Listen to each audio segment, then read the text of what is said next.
Cinema நேயர்களுக்கு அன்பு வணக்கம். வெல்கம் டு ஏஎம்டி திரை.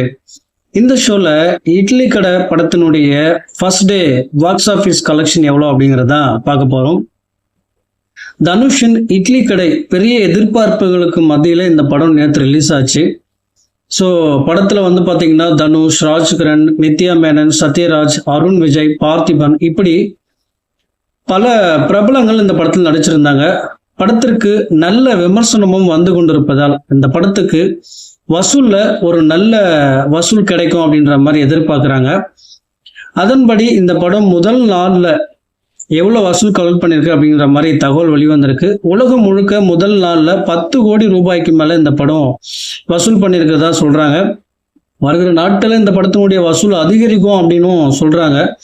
பொறுத்திருந்து பார்க்கலாம். ஸோ வருகிற நாட்களில் இந்த படம் எவ்வளோ கலெக்ட் பண்ணுது அப்படிங்கிற மாதிரி அடுத்த அப்டேட்டில் நான் உங்களை சந்திக்கிறேன். நன்றி, வணக்கம்.